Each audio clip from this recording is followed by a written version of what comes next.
C'est toujours utile de savoir comment retoucher son illustration, son dessin, que ce soit pour publier sur Instagram, pour mettre dans son book ou pour imprimer. Surtout quand c'est imprimé sur un fond blanc, il faut que votre illustration soit très propre, sinon ça va faire sale, ça va faire moche. D'abord, je prends en photo mon illustration. Je fais des réglages au niveau de la balance des blancs, de l'éclairage. Mais vous pouvez aussi scanner votre dessin sur un scanner et mettre en qualité maximale. Ensuite, j'ouvre mon illustration dans Photoshop, je vais dans Fichier, puis Ouvrir.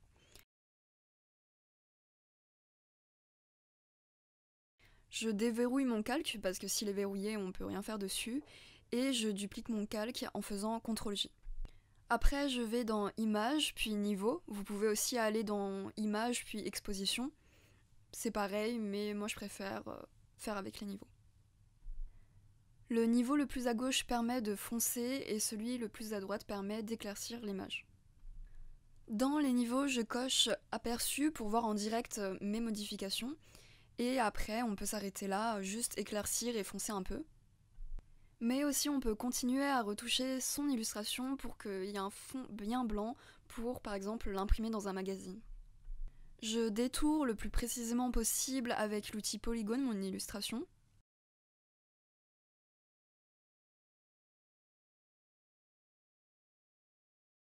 Le problème, c'est que j'ai sélectionné mon visage alors que je veux sélectionner plutôt l'arrière-plan. Du coup, je vais dans Sélection, puis je vais dans Intervertir. Et vous voyez, en fait, ça intervertit la sélection, tout simplement. Et une fois qu'on garde la sélection, après, je blanchis le fond en allant dans Images, puis Niveau, comme tout à l'heure. Et on peut aussi blanchir le fond avec un pinceau blanc, tout en laissant protéger son image, en laissant la sélection. Après, pour désélectionner une sélection, vous pouvez faire CTRL-D. Et après, je sélectionne des parties du visage plus précisément, plutôt les parties blanches pour pas trop atténuer les ombres, parce que quand on fait forcément luminosité, les ombres après sont moins fortes et il faut essayer d'être le plus fidèle à son dessin original. Quand j'ai moins de temps aussi pour retoucher mon illustration, quand c'est juste pour la publier sur Instagram, je la retouche sur l'application Snapseed. Je pourrais faire une vidéo sur ça aussi si ça vous intéresse. Parfois, quand on photographie son illustration ou qu'on la scanne, l'image est un peu jaune. Ce qu'on peut faire, c'est désaturer un peu certaines parties de l'image. Alors ce que je fais, c'est que je vais dans la barre de gauche, je clique sur les 3 petits points, puis je sélectionne l'outil éponge. Au-dessus, juste en dessous de la barre d'outils, on peut cliquer saturation ou désaturation. Et on peut contrôler le niveau de flux aussi de, par exemple, la désaturation. Et là, je vais mettre 10-15%. Ensuite, je passe avec l'outil éponge sur les endroits que je veux désaturer. Voilà la comparaison entre l'illustration qui n'est pas retouchée et l'illustration qui est retouchée.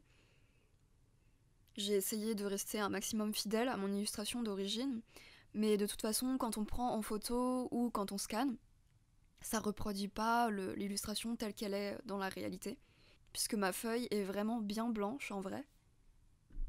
N'hésitez pas à aimer et à commenter pour soutenir mes vidéos. Vous pouvez aussi me suivre sur Instagram, je publie régulièrement mes illustrations toutes les semaines. Et je vous mets aussi dans la description le lien de mon article sur comment retoucher son dessin s'il y a quelque chose que vous n'avez pas compris et que vous n'avez pas forcément envie de regarder une deuxième fois la vidéo. C'est dans la description. Voilà, c'était une vidéo que j'avais déjà postée sur ma première chaîne, mais j'avais envie de la reposter là parce que je me suis dit que peut-être que ça pouvait vous aider. Et je vous dis à la semaine prochaine pour une autre vidéo. A plus, bye.